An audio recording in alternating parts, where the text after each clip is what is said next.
Alright, what's poppin', guys? This is Sandwich, and welcome to Sandwich Reads Creepypasta. Now, I found this app, and I cannot talk like this for the whole video, guys, I'm sorry. But, I'll try.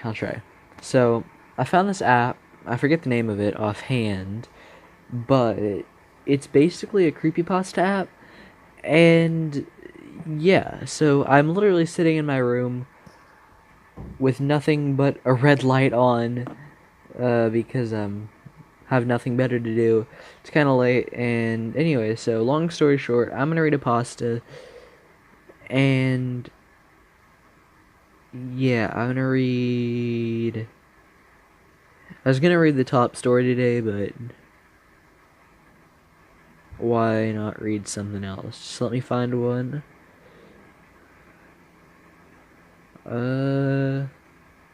All these are very high rated though. Read the lowest rated one. A missing link. Alright. This story's been marked for. Oh, wait. I lay awake every night wondering what happened to him.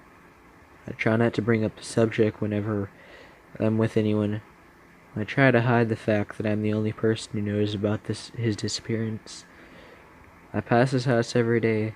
Looks normal. No dead plants. No cobwebs. No sign of decay. And yet, I see splatters. Nobody else does. There are no children screaming. No parents going over to take a closer look. No policeman have ever seen the splatters, even after I call them every day. More and more splatters appear. I can't find a source. It doesn't look like it's coming from anywhere. I've been seeing them for over a few months now, yet nobody is doing anything about it. The house isn't even blocked off. Surprisingly, nobody has broken into the house or tagged it, as if somebody still lives there. One chilly afternoon, I decided to see what those splatters were. I went out to the garage and grabbed my bike. I rode all the way over there to his house. Once I got there, I placed my bike gently against their wooden fence, trying not to make a sound. I looked at my face as I watched. I looked at my watch. It read 6:43 p.m.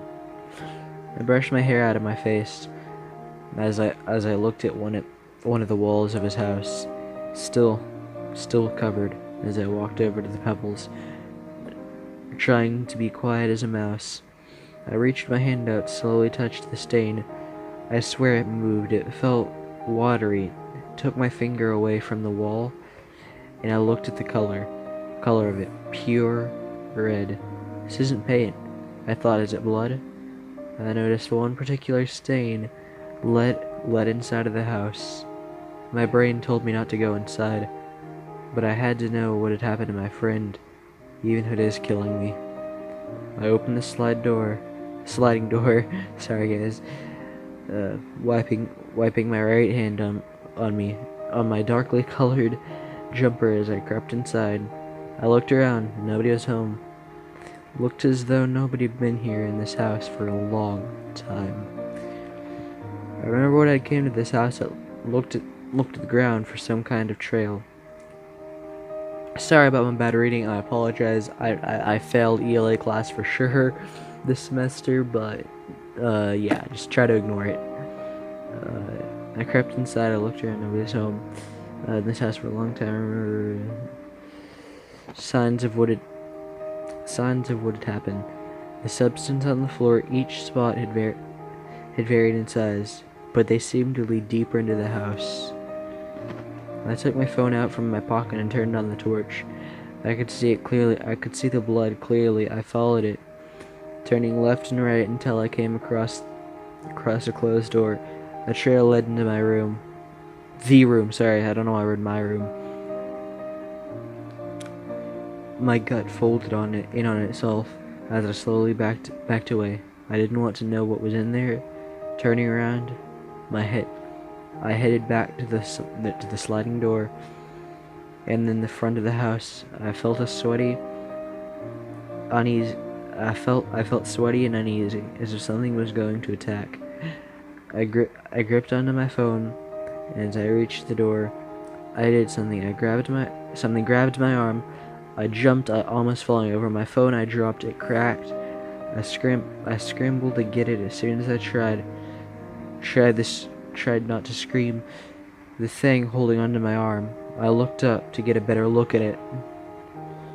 It was him. He had scratches on his arms, his eyes wide in terror, blood on his cheeks and clothes. Blood on his cheeks and clothes. He was crying, trying to scream at me. He wanted me to run.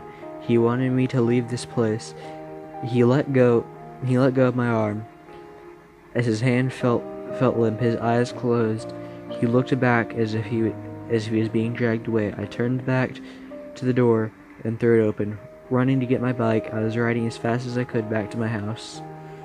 I couldn't sleep that night. Whenever I closed my eyes, I saw him, his wide eyes open.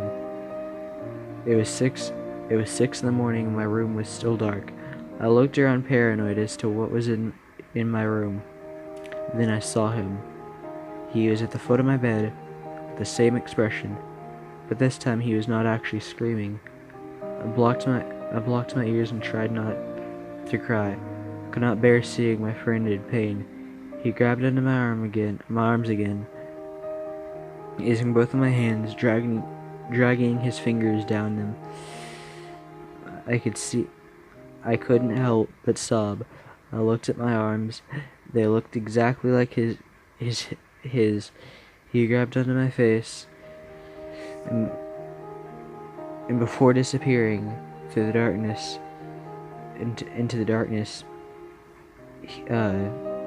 in my room, though heavy sobs, I couldn't help but mutter his name, Link. Wait, is this a Been Drowned reference? Because if you know the creepypasta Been Drowned, this could very possibly be a Been Drowned reference. Because this is, if you read the story of Been Drowned, I did. This is very similar to Been Drowned. But anyway, that's gonna be all for today of creepypasta. If you enjoyed, make sure to punch the like button in the face. And for now, for tonight, sandwich out.